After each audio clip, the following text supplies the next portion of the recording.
Bismillahirrahmanirrahim. Assalamualaikum warahmatullahi wabarakatuh. Alhamdulillahirabbil alamin wassalatu wassalamu ala asyrafil anbiya'i wal mursalin wa ala alihi wa sahbihi ajma'in. Asyhadu an la ilaha illallah wa asyhadu anna Muhammadan abduhu wa rasuluh la nabiyya ba'da amma ba'du. Pertama, marilah kita mengucapkan puji syukur kehadirat Allah Subhanahu wa taala.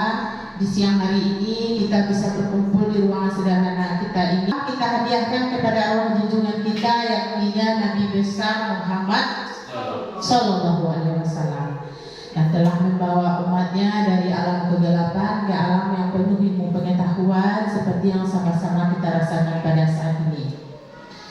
Yang sama-sama kita hormati Bapak Ibu Majelis Guru yang telah hadir di ruangan ini, seterusnya tenaga pendidik, operator yang terkhusus saya mengucapkan terima kasih kepada ibu-ibu yang telah hadir dan meluangkan waktunya di ruangan kita ini dalam rangka hari ini, yaitu menerima pemaparan atau ilmu tentang disiplin positif.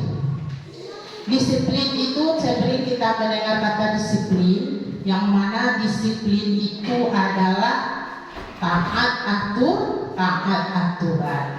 Jadi sebelum selanjutnya kita akan mengenal dulu apa makna dari kata disiplin. Disiplin itu kalau dalam budaya kita bisa dimaknai menjadi sesuatu yang dilakukan seseorang pada orang lain untuk mendapatkan kepatuhan. Jadi salah satu tindakan positif, jadi dari disiplin ini merupakan salah satu tindakan positif. Jadi di sekolah kita ini kita membangun yang namanya disiplin positif, itu butuh juga perjuangan dan usaha dari kita bersama. Tidak bisa dari kepala sekolah saja, juga dari seluruh warga sekolah butuh kerjasama dan kolaborasi yang baik. Kalau kita di sekolah ini sudah membentuk disiplin yang positif, maka terciptalah yang namanya kenyamanan. Kenyamanan itu kita rasakan, baik itu kita sesama guru, bisa juga dengan yang pertama, yang terutama yaitu kenyamanan siswa-siswi kita di sekolah ini. Jadi kenyamanan itu yang menciptakannya adalah kita seluruh warga sekolah ini. Jadi tidak bisa salah satu pihak saja, jadi semuanya butuh kolaborasi yang baik. Jadi kalau sudah nyaman, semua apapun pekerjaan di sekolah kita bisa terlaksana dengan baik. Lanjut. Apa bedanya disiplin itu dengan ada namanya stimulus respon dan teori kontrol? Apa bedanya stimulus respon ini dengan teori kontrol? Bedanya yaitu yang pertama realitas atau keadaan. Realitasnya kalau teori stimulus respon itu keadaan semua kita ini sama. Semua sama, kebutuhan kita sama. Tapi kalau teori kontrol, realitanya kebutuhan kita berbeda-beda. Benar tuh atau salah? Benar. Benar. Masing-masing kita saja, jangankan murid, masing-masing kita ini saja kebutuhannya berbeda-beda. Ya kan? Jadi, Bapak dan Ibu yang ada di ruangan ini, masing-masing kita ini tidak sama kebutuhannya. Jadi begitu juga dengan siswa kita, semuanya tidak sama kebutuhannya. Ada yang butuh perhatian lebih, ada yang butuh kasih sayang lebih. Begitu juga dengan kita. Jadi itulah teori kontrol dengan stimulus budaya pertama. Yang kedua, semua orang melihat hal yang sama. Kalau teori respon, setiap orang memiliki gambaran yang berbeda-beda.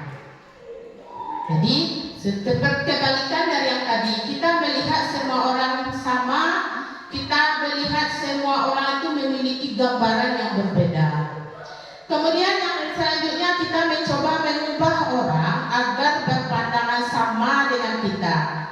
Kalau teori kontrol itu kita berusaha memahami orang lain dengan dunia.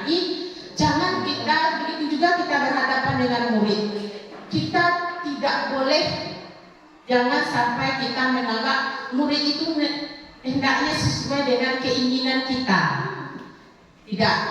Tidak boleh sesuai dengan keinginan kita, tetapi kita memandang bahwa dan berusaha memahami murid itu yang memiliki tadi kebutuhan yang berbeda-beda. Kemudian perilaku buruk itu dilihat sebagai suatu kesalahan. Sama dengan anak kita berkelahi, anak kita membuli, anak kita mencontek, kita melihat itu suatu kesalahan. Sebenarnya kalau teori kontrol itu bukan suatu kesalahan, tetapi kita melihat semua perilaku yang dibuat anak itu memiliki tujuan. Seperti anak itu contohnya anak marah terhadap temannya yang mencontek punya kawan tugasnya gitu. Jadi ada anak yang mencontek tugasnya, kemudian dia marah. Dia marah itu memiliki tujuan, bukan kita menyalahkan anak tersebut, tapi apa tujuan anak marah itu yang akan kita kontrol, kita gali apa tujuannya marah. Dia itu sama dengan kita. Kita sekolah ini punya tujuan, kita mengajar ke sekolah ini punya tujuan. Iya, punya. Yang pertama kita tujuannya yaitu ingin digaji. Itu teori. Kalau sebenarnya tujuan utama kita ini mencari uang, mencari kebutuhan kita. Asli itu juga dengan anak. Jadi kita memahami anak itu sesuai. Kita melihat anak itu bukan melihat kesalahan yang dia buat, tetapi kita melihat bahwa semua perilaku anak itu memiliki tujuan. Kemudian orang lain bisa mengontrol saya. Saya berkata orang lain bisa mengontrol saya. Tidak bisa. Hanya kita yang bisa mengontrol diri kita. Itu juga dengan anak murid. Anak murid dia datang terlambat, dia disiplin, dia mencontek, dia berkelahi, dia patuh, dia rajin mengerjakan tugas, itu bukan bisa dari kita mengontrolnya, tapi dia yang mengontrol dirinya sendiri. Maksudnya bagaimana? Maksudnya begini, anak itu mau dia mendengar ucapan kita, mau dia mengikuti nasihat kita, karena dia membiarkan dirinya dikontrol kita, dia mengizinkan. Tapi kalau dia tidak mengizinkan, tidak akan bisa. Contoh, anak yang sering datang terlambat. Bagaimana kenapa kamu datang terlambat? Besok datang terlambat lagi ya. Kalau dia seandainya dalam dirinya memang tidak bisa, tidak ada kontrol dirinya untuk tidak datang terlambat, besok dia akan datang terlambat lagi. Tapi kalau dia ada dalam hatinya ingin dia besok tidak datang terlambat, maka itu yang namanya dia hanya bisa mengontrol dirinya. Kita ini bisa seolah-olah kita anak itu patuh kepada kita karena dia membiarkan dirinya kita kontrol. Itu maksudnya. Kemudian saya bisa mengontrol orang lain, Anda tidak bisa mengontrol orang lain. Itu sama teorinya dengan tadi. Kita menganggap kita bisa mengontrol orang lain, sebenarnya tidak. Yang bisa mengontrol yang bisa mengontrol diri kita itu adalah kita. Kecek basawa, kalau tidak kecek den tidak, kalau iyo kecek den iyo. Itu bahasa wawaan. Kalau tidak kecek den tidak, kalau iyo kecek den iyo, kan dari hati. Kalau kita mau mengerjakan sesuatu itu kan dari hati. Yang mengontrol diri kita itu adalah kita sendiri.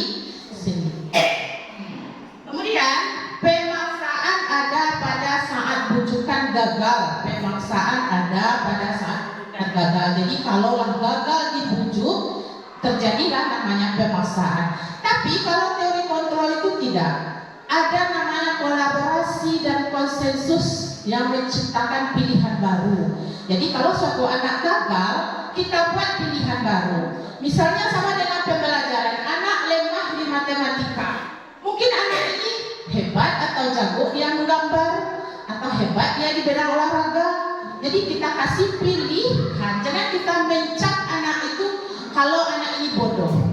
Anak itu ada kelebihannya. Mungkin itu yang tidak boleh kita menganggap anak itu gagal, bodoh, tidak. Tapi kita kasih anak itu pilihan yang lain. Itu maksudnya.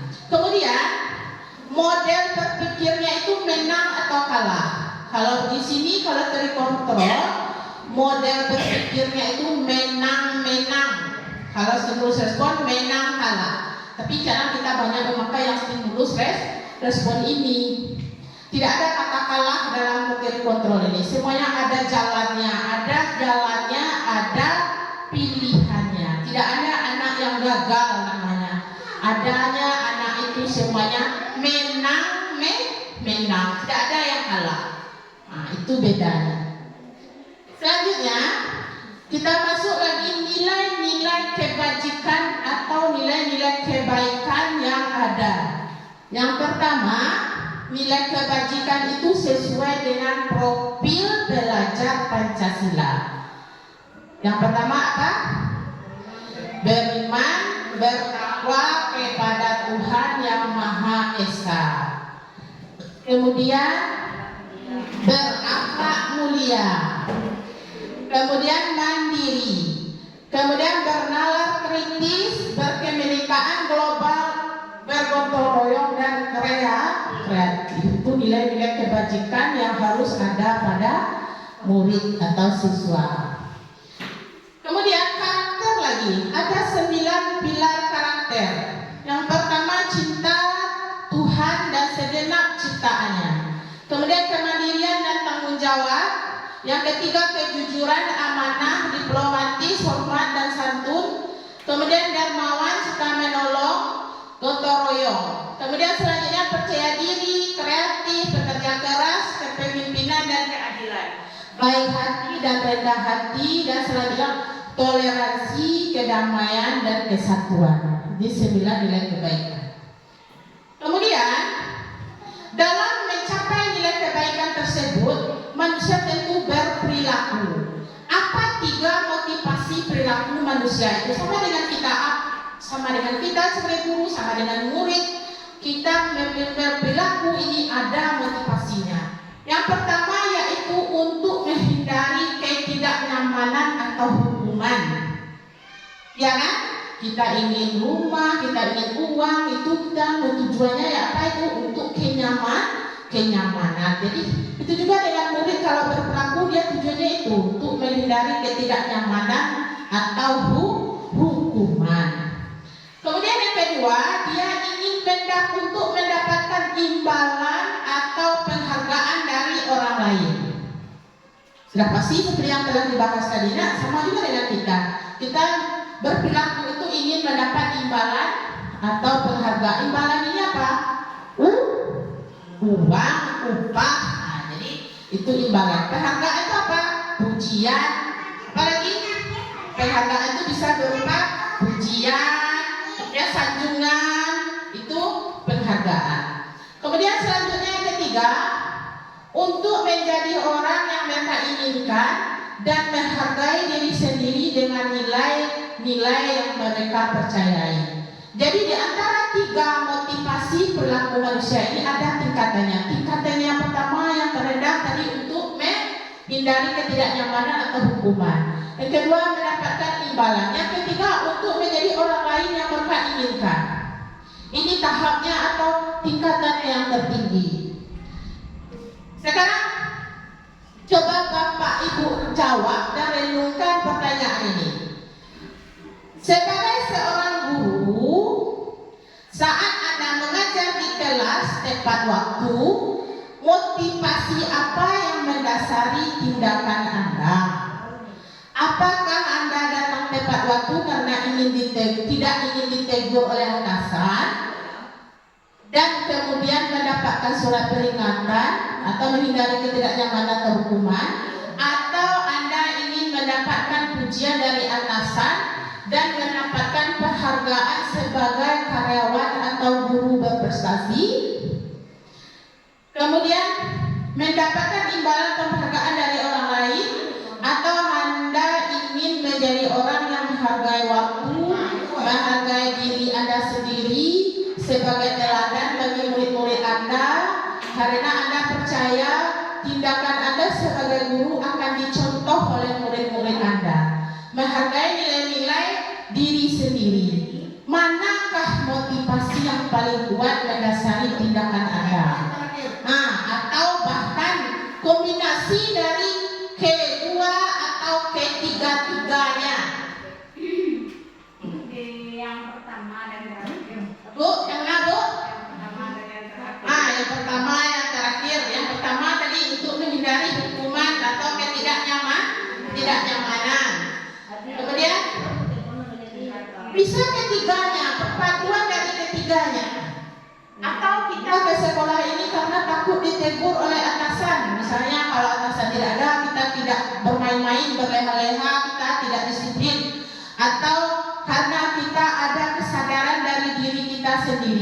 Masing-masing kita tentu ada motivasi dari perilaku kita tadi.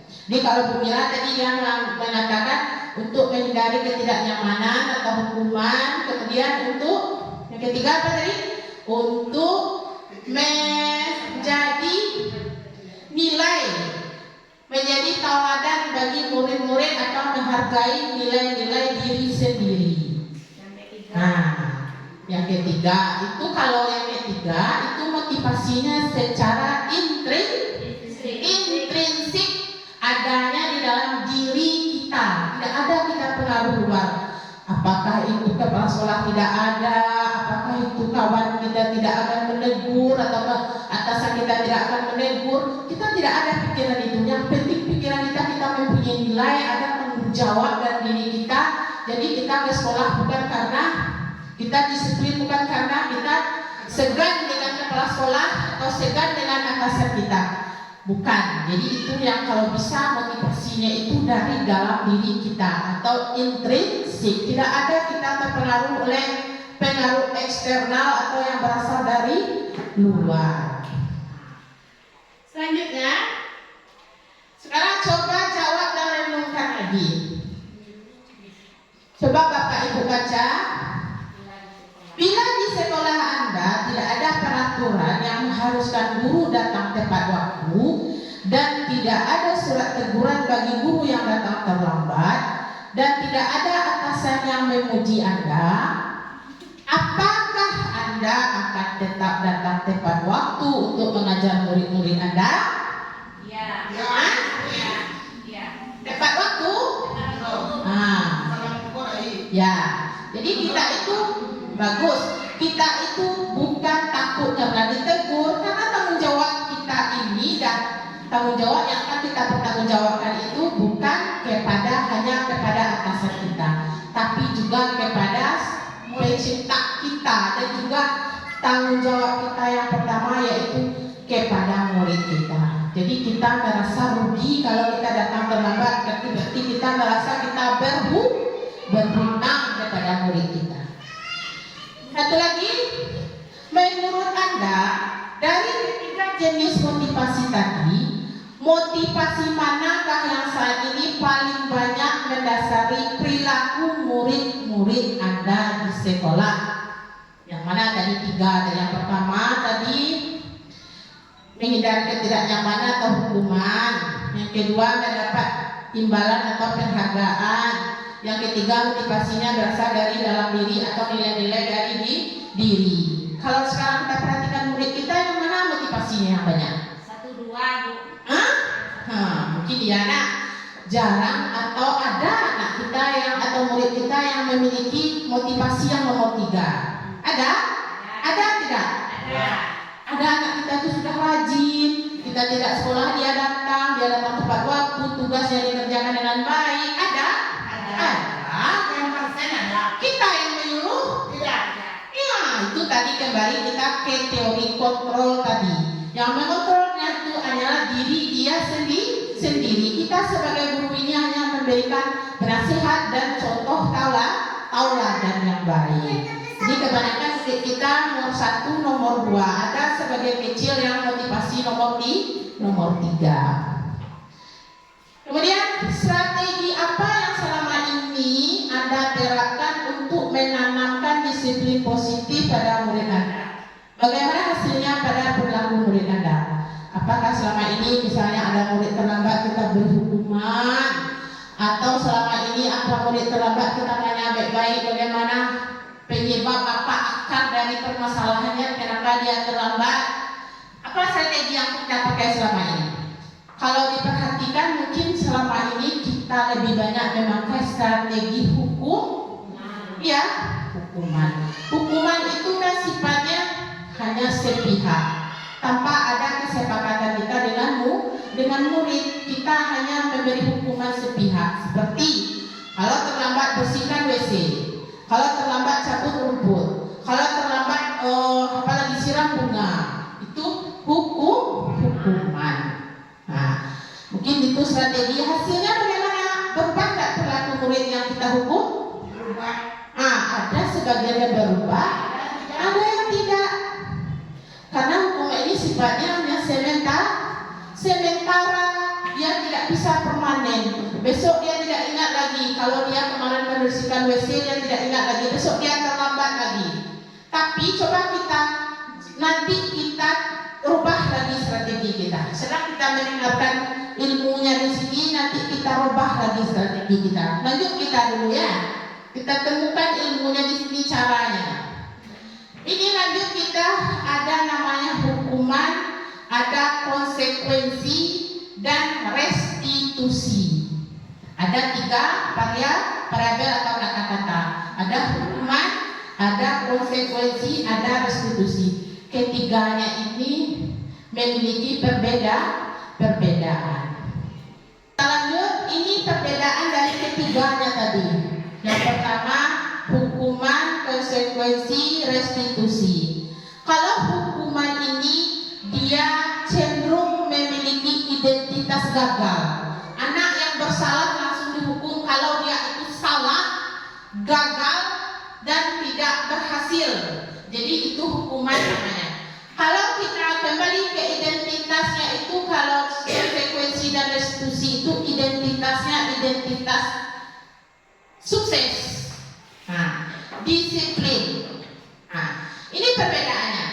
Yang pertama, hukuman itu sesuatu yang menyakitkan yang harus terjadi. Jadi hukuman itu suatu menyakitkan yang harus terjadi. Jadi anak-anak dengan 3 motivasi tadi, kalau anak-anak untuk berperilaku itu yang pertama motivasinya itu menghindari hukuman.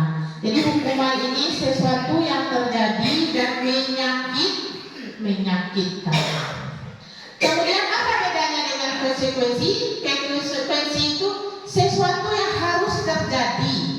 Karena ini adalah namanya apa yang dia buat, ini konsekuensinya. Apa perilakunya, kesalahannya, ini konsekuensinya. Kalau restitusi apa? Restitusi itu merupakan pilihan lebih tajam atau lebih lembut dari konsekuensi dan hukuman tadi.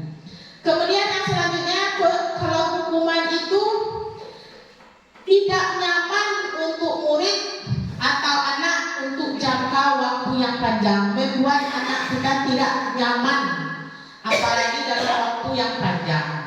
Kalau konsekuensi apa? Juga tidak nyaman untuk murid, untuk anak dalam jangka waktu yang pendek.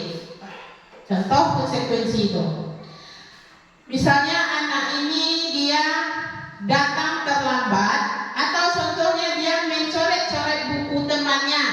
Apa konsekuensinya?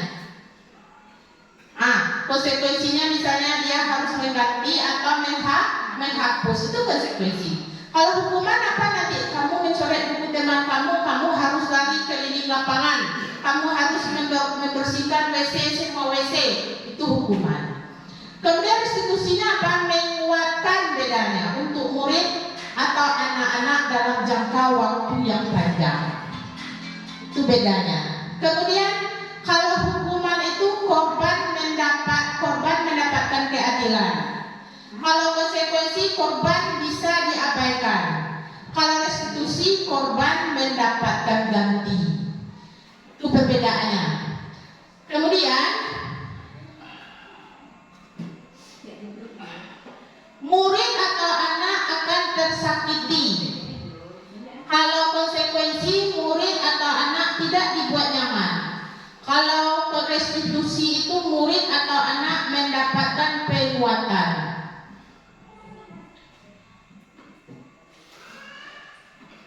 Lanjut. Kalau hukuman, perilakunya itu pasif dan keagresifan meningkat. Kalau konsekuensi, penguatan hanya bertahan dalam jangka waktu yang pendek. Kalau restitusi, masalah terpecahkan. Itu bedanya. Selanjutnya, sistem tidak akan berjalan bila murid tidak takut. Anak tidak takut dihukum taruh, dia tidak takut lah, tidak akan berjalan sistem hukuman dah. Tapi kalau konsekuensi, memerlukan monitoring dan supervisi terus-menerus di buku. Kalau restitusi, murid belajar bertanggung jawab untuk perilakunya. Jadi dia berbuat, dia yang bertanggung jawab, dia juga yang memilih apa perilaku atau apa restitusinya. Kemudian berlaku hanya pada sebuah institusi, tidak berlanjut pada kehidupan nyata. Misalnya kalau hukumannya hanya di SD ini, setelah dia tamat dari SD ini nanti berlaku lagi tidak hukuman tersebut? Tidak. Kemudian kalau konsekuensi membantu penyerapan mengikuti peraturan dalam masyarakat. Kemudian kalau restitusi fokus pada pemecahan masalah dalam jangka waktu panjang. Lanjut, selanjutnya kalau hukuman itu peraturannya adalah titik-titik kamu harus. Kalau konsekuensi kita tanya apa peraturannya, mampukah kamu melakukannya? Terima kasih. Kalau restitusi apa? Apa yang sudah kamu yakini, kemudian apa yang bisa kamu lakukan untuk memperbaiki masalah ini. Kita bertanya kepadanya keyakinan apa yang ada pada dia. Misalnya ada namanya keyakinan saling menghormati. Yakin nggak dia kalau nilai saling menghormati itu dia yakin itu satu kebaikan? Kalau dia yakin, dia yang menentukan sendiri nanti alternatif atau pilihan apa yang dia buat untuk menyelesaikan masalahnya yang dia buat juga. Kemudian murid atau anak akan membenci peraturan. Kalau konsekuensi, murid atau anak menghormati peraturan. Kalau restitusi, murid atau anak menghormati dirinya sendiri dan orang lain. Itu bedanya antara hukuman, konsekuensi, dan tadi restitusi. Berarti yang ketiga lebih. Restitusi ini yang kita harapkan. Kita harapkan restitusi ini anak itu sudah apa yang ada di dirinya itu sudah ada, sudah melekat pada dirinya. Lanjut lagi kita masuk kepada keyakinan kelas. Keyakinan kelas. Mengapa namanya keyakinan kelas? Mengapa tidak peraturan kelas saja? Kenapa namanya keyakinan? Karena keyakinan kelas ini memiliki ciri-ciri. Yang pertama yaitu keyakinan kelas itu bersifat lebih abstrak daripada peraturan yang lebih rinci dan konkret. Jadi peraturan itu lebih rinci, kalau keyakinan kelas ini lebih abstrak. Keyakinan kelas ini berupa pernyataan-pernyataan yang universal atau umum. Kemudian pernyataan keyakinan kelas ini senantiasa dibentuk dalam bentuk positif. Contohnya seperti ini. Contoh peraturan di sekolah kita ini dilarang membuang sampah sembarangan. Itu kan peraturan. Kalau keyakinan kelas kita pakai kata positif. Contohnya apa? Membuang sampah ke dalam tong sampah. Tidak ada kata tidak boleh, tidak ada kata dilarang. Itu maksudnya. Memakai kata yang positif. Kalau kata tidak atau kata dilarang itu kan kata-kata negatif. Contoh, anak dilarang mencontek. Itu kan kata-kata memakai kata negatif. Kita ganti dengan apa? Kejujuran dalam belajar, ya kan? Kalau mencontek itu artinya apa? Anak tidak jujur, sama dengan anak itu mencuri, ya kan? Mencuri jawaban temannya. Kemudian keyakinan kelas itu hendaknya tidak boleh terlalu banyak sehingga mudah diingat dan dipahami oleh seluruh warga kelas. Tidak boleh panjang-panjang, tidak boleh sepanjang salwe diam dong, tidak boleh tungkai sampai ke lantai panjang dong. Harus sesuai dengan, kalau bisa tidak perlu 4 poin saja tidak apa-apa, tapi mencakup atau mewakili semuanya. Contoh, misalnya di dalam kelas ini kita saling menghormati. Kalau sudah saling menghormati, tercakup semuanya. Tidak boleh berkelahi di situ. Tidak boleh mencontek, tidak boleh ribut. Sudah ada di dalam itu. Jadi abstrak kata-katanya itu satu keyakinan kelas itu mewakili banyak. Itu maksudnya. Kata-katanya dipakai kata-kata yang positif. Kemudian keyakinan kelas itu sebaiknya sesuatu yang dapat diterapkan di lingkungan tersebut. tidak bisa menerapkannya. Contoh, rajin belajar iptek, sementara kita tidak cocok. Kenapa? Fasilitas kita tidak mendukung. Jadi sesuaikan dengan keadaan sekolah kita. Kemudian semua warga kelas hendaknya ikut berkontribusi dalam pembuatan keyakinan kelas lewat kegiatan curah pendapat. Maksudnya di sini keyakinan kelas itu bukan guru saja yang membuat. Kita ambil pendapat dari murid. Kita kasih anak itu selebaran kertas kecil. Kita tanya, kita suruh anak menulis di sana apa keyakinan dari kamu yang ingin kamu tuangkan. Nanti mungkin kalau sama ya, misalnya keyakinannya kita ambil satu. Jadi kita simpulkan, itu begitu caranya. Bukan dari kita. Contoh kita membaca, kamu dilarang membuang sampah. Itu dari kita. Kamu tidak boleh harus hormat kepada guru. Itu dari kita. Kita minta keyakinan kelas itu pendapat dari murid kita. Itu begitu caranya. Kemudian selanjutnya, semua warga kelas hendaknya ikut berkontribusi dalam pembuatan keyakinan kelas. Nah, selanjutnya bersedia meninjau kembali keyakinan kelas dari waktu ke waktu. Kita revisi, kita refleksi, kita tinjau apakah keyakinan kelas ini perlu kita perbaharui. Misalnya ini sudah tercapai, tidak perlu lagi kita ganti, boleh. Sampai kali jalan video. Lanjut. Kita lanjut lagi. Selanjutnya yaitu 5 kebutuhan dasar manusia. 5 kebutuhan dasar manusia. Yang pertama, kebutuhan bertahan hidup. Dan itu banyak yang bisa kita lakukan untuk bertahan hidup. Kan yang pertama, istirahat, bekerja. Kalau kita tidak bekerja, kita tidak bisa bertahan hidup, karena kalau kita bekerja, kita bisa menghasilkan penghasilan atau upah. Kemudian yang kedua, kasih sayang dan rasa ingin diterima. Benar nggak kita butuh itu? Kalau benci saja orang sama kita semuanya bagaimana? Nyaman nggak kita? Tidak. Kita butuh kasih sayang, butuh diterima di sebuah komunitas atau lingkungan. Misalnya di sekolah kok ada terima di panci aja orang seorang, orang ibu, orang hijau, orang kecil, nyaman nggak kita? Tidak. Terpenuhi kebutuhan kita?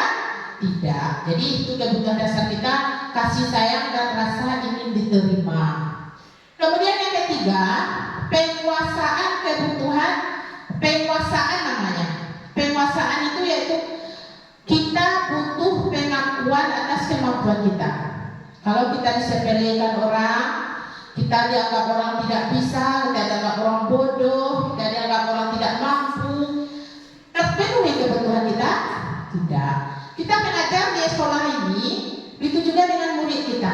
Kita anggap dia itu kebutuhannya yang kelima-limanya ini nanti kita paham hendaknya.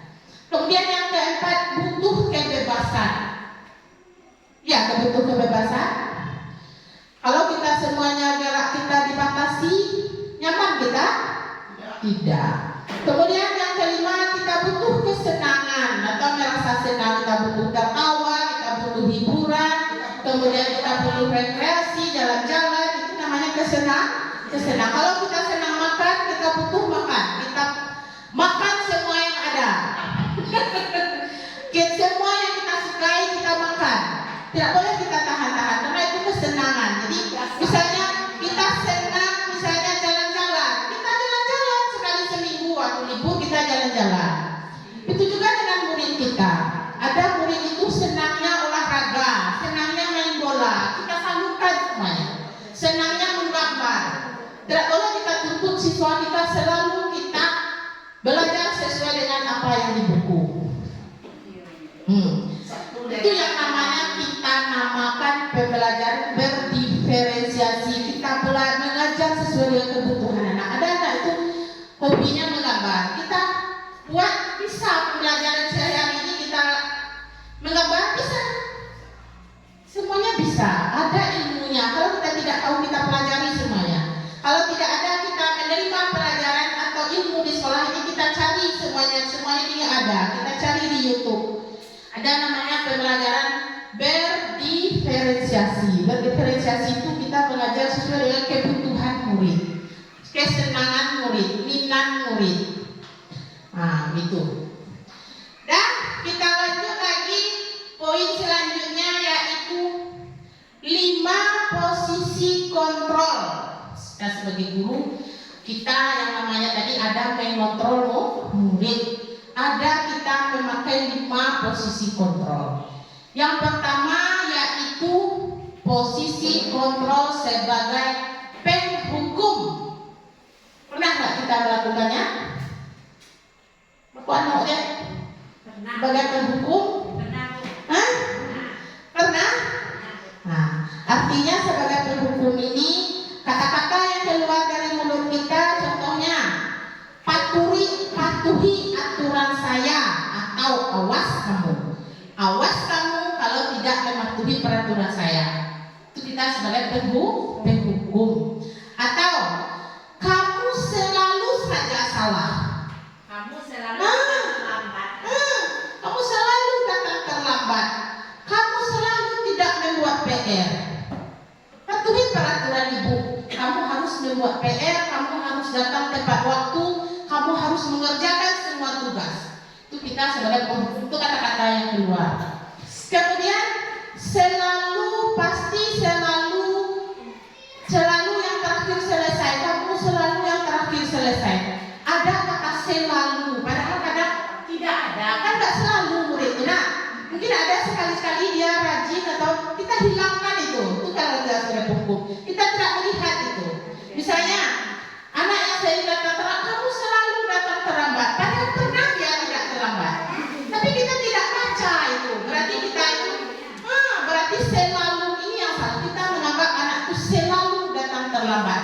Padahal ada dia mungkin tidak terlambat, kita tidak sebutkan. Hanya kita sebutkan hanya kesalahannya saja. Itu sebagai hukum. Kemudian yang kedua, posisi kontrol kita itu sebagai pembuat merasa bersalah. Misalnya anak itu membuat kesalahan, kita buat kata-kata seperti ini. Ibu sangat kecewa sekali dengan kamu. Kita pasang wajah sedih, kita pasang wajah memelas, kita seolah-olah sangat kecewa, sangat sedih. Itu supaya anak itu merasa bersalah. Kemudian ada kata-kata lagi, berapa kali Bapak harus memberitahu kamu ya? Artinya kita ini sudah bosan memberitahu dia. Kita ini sudah bosan, sudah sering kita beritahu tapi tidak berubah. Berapa kali Bapak mengisi tahu kamu ya, kamu tidak berubah. Kamu selalu begini, selalu terlambat. Padahal tidak ada. Padahal mungkin ada dia datang selalu. Kemudian seperti anak Kasima ya Pak, selalu dijemput. Padahal ada dia tidak datang dijemput ke rumahnya. Tapi kita misalnya memberi kata selalu, atau kalau Bapak rasa bersalah ini, berapa kali Bapak memberitahu kamu ya? Jadi kita seolah kita sudah bosan memberitahu dia, tapi dia tidak mau berubah. Atau gimana coba kalau orang tua kamu tahu kamu berbuat begini? Kita bangkitkan kesedihannya, kita buat dia merasa bersalah, bukan hanya kepada kita, tetapi juga kepada orang tua mereka. Nah, itu artinya kita posisi kontrol kita itu membuat rasa bersalah. Kemudian yang ketiga, sebagai teman. Posisi kontrol kita sebagai teman. Kalau sebagai teman ini, kita keluarkan kata-kata kalau anak itu berbuat salah, misalnya, ayo bantulah demi bapak ya, atau demi ibu ya. Kita menganggap anak itu sama dengan kita anggap anak itu teman. Atau, ayo, ingat tidak bantuan bapak selama ini? Kemana kau melakui? Bantuan bapak selama ini kepada kamu. Kamu ingat tidak? Jangan kamu berbuat salah, jangan membuat salah lagi, jangan membuat pangai lagi. Kita karena aku bantuan bapak kawannya itu masalahnya. Kemudian ada kata-kata lagi, ya sudah kali ini tidak apa-apa, nanti ibu bantu bereskan. Jadi ini sebagai teman. Nanti kalau sebagai teman ini ada negatifnya. Apa negatifnya? Anak-anak itu basawa balantehangan kawat. Ya, balantehangan anak-anak itu kawat. Karena ini menganggap Positifnya apa? Anak ini dekat dengan kita. Kalau seandainya ada anak itu bermasalah, dia bisa langsung bertanya kepada kita tanpa ada rasa sungkan. Nah, itu positifnya. Kemudian yang keempat, posisi kontrolnya itu sebagai pemantau. Nah, pemantau ini nanti kalau ada berbuat kesalahan anak, ada kata-katanya di situ. Kita tanya kepada anak-anak itu, peraturannya apa? Misalnya ada anak datang terlambat tadi, kita tanya, peraturannya apa? Pasti anak menjawab begini, peraturannya tidak harus datang tepat waktu Bu, jam 7 atau jam 7.30 kita sudah berbaris. Ah, itu kita tanya, dia sudah tahu sebenarnya peraturannya, tapi tugas kita hanya memantau. Kemudian apa kata-katanya lagi pertanyaannya? Apa yang telah kamu lakukan? Misalnya dia datang terlambat, kenapa kamu datang terlambat? Kemudian sanksi apa atau konsekuensinya? Konsekuensinya apa? Konsekuensinya apa? Jadi bukan kita yang menimbulkan atau membuat suatu keputusan, tapi kita bertanya kepada anak tersebut. Kita bertanya apa hukumannya atau apa konsekuensinya kalau datang terlambat. Itu posisi kontrol pemantau. Yang kelima lagi. Yang kelima, manajer. Manajer ini adalah posisi kontrol yang bagus, yang baik, yang melakukannya pun tidak bisa instan. Kita juga sebagai guru untuk melakukan posisi kontrol manajer ini juga perlu belajar, perlu juga berproses, tidak bisa instan. Kenapa? Karena kita lebih cenderung sebagai penghukum. Karena kalau kita anak berbuat salah, kita emosi. Kalau manajer ini bagaimana? Dia tuh tenang, jadi tidak ada rasa emosi kepada anak itu. Contoh, pertanyaannya apa nanti? Kita lihat anak misalnya berbuat kesalahan, kita bertanya, apa yang sudah kita yakini? Kemudian, apa kamu meyakininya? Kemudian, jika kamu meyakininya, apakah kamu bersedia memperbaikinya? Kemudian kita tanya lagi, jika kamu memperbaiki hal ini, menunjukkan apa tentang dirimu? Kemudian apa rencana kamu untuk memperbaiki hal ini? Nah, itu pertanyaan psikoterapis. Berarti kalau kita bertanya seperti itu, kita harus tenang, kita harus sabar. Nah, jadi kalau menurut Bapak Ibu selama ini, kelima posisi kontrol ini mana yang sering kita pakai? Nomor 1. Nomor lagi Bu Mira? Nomor 3. Nomor 3, nomor 2 juga ada. Nomor 1. Mungkin ada sebagian yang nomor 3 juga ada. Menganggap anak ini teman. Jadi anak kalau dianggap teman, dia segan, ada rasa kita bagaimana itu dekat, ada kedekatan. Ya kan Bu? Selanjutnya kita bahas yaitu masalah segitiga restitusi namanya. Jadi kalau segitiga restitusi ini, apa tidak keluar gambarnya? Ada 3 tahap di sana. Kalau kita menyelesaikan masalah, ada namanya segitiga restitusi. Ada kita memakai 3 tahap. Yang pertama, memvalidasi, menstabilkan identitas. Kemudian yang kedua, memvalidasi tindakan yang salah. Kemudian yang ketiga, menanyakan keyakinan. Ini contohnya. Contohnya ya Pak Ibu. Ini kalau seandainya anak kita dalam masalah nanti, kita pakai pertanyaan-pertanyaan seperti ini. Pak Ibu, mungkin dari penjabaran tadi, kalau dapat kita simpulkan, kalau kita sebagai guru menciptakan disiplin positif di sekolah kita ini, kita mulai dulu dari diri kita sendiri. Itu namanya restitusi tadi. Motivasinya berasal dari dalam diri kita. Karena kalau seandainya disiplin positif sudah dibentuk di sekolah kita ini, maka terciptalah kenyamanan baik itu kita maupun murid kita di sekolah ini. Jadi seluruh proses belajar mengajar di sekolah ini bisa berlangsung dengan baik. Nah, iya Pak Ibu, mungkin untuk hari ini kita cukupkan sampai di sini pemaparan materinya. Saya sebagai pemateri meminta maaf jika ada salah kata. Saya mengucapkan terima kasih atas perhatian Bapak Ibu. Saya akhiri dengan wabillahi taufiq wal hidayah. Wassalamualaikum warahmatullahi wabarakatuh.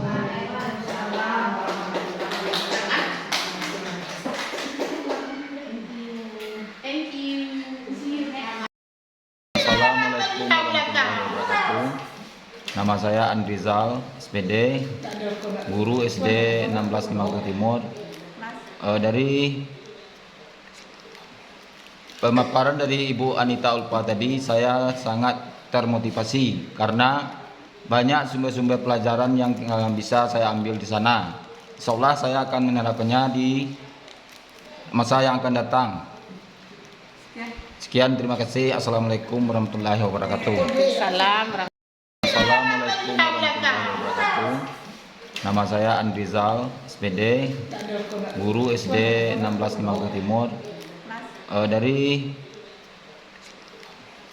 pemaparan dari Ibu Anita Ulfa tadi, saya sangat termotivasi karena banyak sumber-sumber pelajaran yang bisa saya ambil di sana. Insya Allah saya akan menerapkannya di masa yang akan datang. Sekian, terima kasih. Assalamualaikum warahmatullahi wabarakatuh. Assalamualaikum warahmatullahi wabarakatuh. Nama saya Mira Afrianti SPDI. Saya guru PAI di SDN 165 Kota Timur. Saya sangat senang dan sangat memahami apa yang dipaparkan oleh Ibu Anita Ulfa tadi. Mudah-mudahan saya dapat menerapkannya dalam keseharian saya di sekolah. Sekian, terima kasih. Assalamualaikum warahmatullahi wabarakatuh. Nama saya Mira Afrianti SPDI. Saya guru PAI di SDN 165 Kota Timur. Saya sangat senang dan sangat memahami apa yang dipaparkan oleh Ibu Anita Ulfa tadi. Mudah-mudahan saya dapat menerapkannya dalam keseharian saya di sekolah. Sekian, terima kasih. Assalamualaikum warahmatullahi wabarakatuh. Nama saya Mira Afrianti SPDI. Saya guru PAI di SDN 165 Kota Timur. Saya sangat senang dan sangat memahami apa yang dipaparkan oleh Ibu Anita Ulfa tadi. Mudah-mudahan saya dapat menerapkannya dalam keseharian saya di sekolah. Sekian, terima kasih. Assalamualaikum warahmatullahi wabarakatuh. Nama saya Desmilita SPD. Saya selaku guru SDN 16 Limauke Kota Timur, yaitu guru kelas 3. Setelah mendengar paparan dari Ibu Anita Ulfa tadi, saya sangat termotivasi sekali, yaitu mengenai disiplin positif, supaya dalam tugas saya mengajar di SDN 16 Limauke Kota Timur ini, saya bisa mengaplikasikannya dalam tugas saya sehari-hari, supaya ke depannya saya bisa berubah lebih ke arah yang lebih maju lagi. Assalamualaikum warahmatullahi wabarakatuh. Nama saya Desmilita SPD. Saya selaku guru SDN 16 Limauke Kota Timur, yaitu guru kelas 3. Setelah mendengar paparan dari Ibu Anita Ulfa tadi, saya sangat termotivasi sekali, yaitu mengenai disiplin positif, supaya dalam tugas saya mengajar di SDN 16 Limauke Kota Timur ini, saya bisa mengaplikasikannya dalam tugas saya sehari-hari, supaya ke depannya saya bisa berubah lebih ke arah yang lebih maju lagi. Waalaikumsalam warahmatullahi wabarakatuh. Saya sangat termotivasi setelah mendengarkan paparan yang Ibu Anita Ulfa tayangkan tadi. Semoga saya bisa melaksanakannya.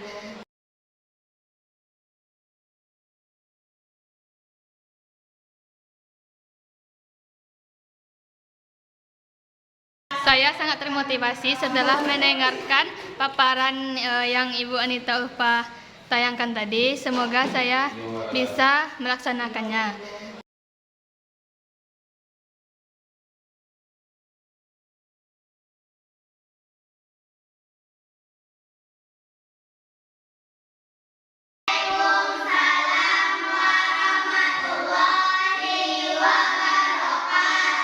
Ya, apa kabarnya anak kelas 4? Baik. Sehat semuanya, Nak? Sehat. Alhamdulillah sehat semuanya. Hari ini Ibu ingin anak-anak Ibu nanti membentuk namanya keyakinan kelas. Nah, ada yang sudah tahu apa itu keyakinan? Keyakinan itu hampir sama dengan peraturan kelas, tapi bedanya kalau peraturan itu datangnya sepihak, atau misalnya sama dengan tata tertib, sama dengan peraturan, atau keyakinan itu sama dengan kesepakatan. Jadi kita sepakat nanti bagaimana suasana supaya positif di ruangan kelas kita ini, kita bentuklah yang namanya keyakinan kelas. Nah, jadi keyakinan kelas itu kita sepakat nanti dari kamu, dari ibu, semuanya dari kedua belah pihak. Contoh, misalnya kalau peraturan, contohnya misalnya dilarang buang sampah. Bukan seperti itu. Kalau keyakinan kelas itu kita memakai kata-kata yang positif. Tidak ada kata negatif. Kita memakai kata-kata yang positif. Misalnya, kalau dilarang buang sampah sembarangan, apa kalimat positifnya itu? Boleh membuang sampah pada tempatnya atau menjaga kebersihan. Itu maksudnya. Bisa semuanya, Nak? Atau misalnya dilarang mencontek kepada sesama teman. Apa kalimat positifnya dikira? Apa? Dalam mengerjakan tugas harus jujur. Kalau mencontek itu jujur, Nak? Tidak, itu sama kita mencuri. Itu kalau kita mencontek itu kan sama dengan mencuri, Nak. Jadi kita buat keyakinan kelas kita supaya kelas kita ini bisa kita belajar dengan nyaman. Ngerti ya, Nak Ibu? Mengerti semuanya cara membuat keyakinan tadi? Sekarang anak-anak Ibu minta semuanya masing-masing nanti usulkan keyakinan kelas, tuliskan keyakinannya dalam selembar kertas yang Ibu bagikan nanti.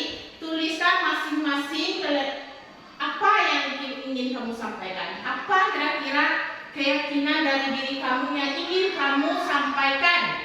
Boleh dituliskan nanti, Ibu bagikan kertasnya, nanti Ibu kasih waktu 5 menit untuk berpikir.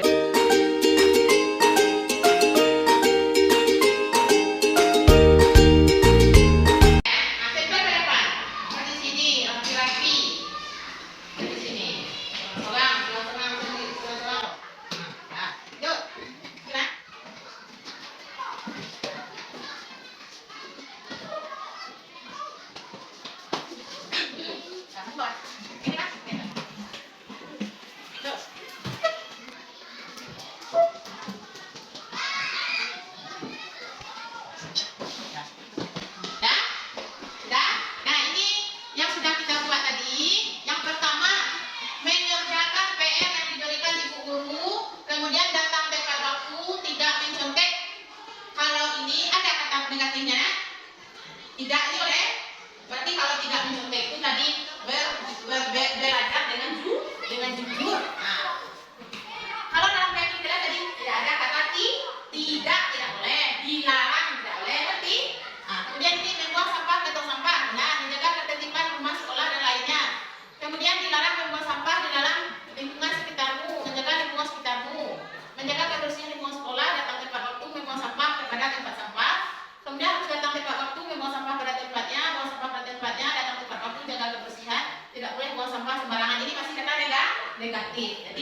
Tadi sudah kita sepakati, sudah kita tanda tangani bersama. Jadi ini bukan dari ibu, tapi dari Assalamualaikum warahmatullahi wabarakatuh.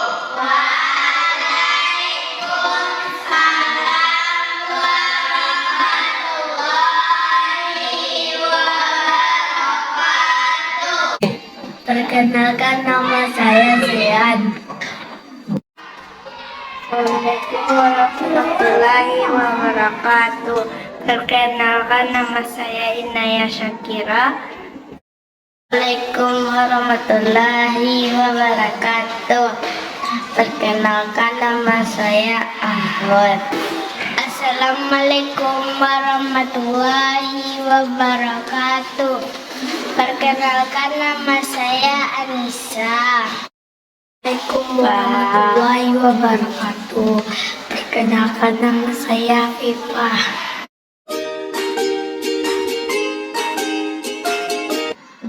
Rasanya senang, sangat senang,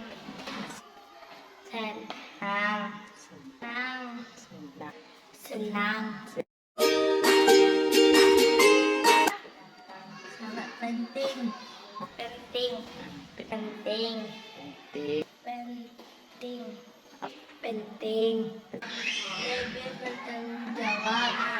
Lebih bertanggung jawab, membuat anggun lebih baik, lebih disiplin, membuat kita bertanggung jawab.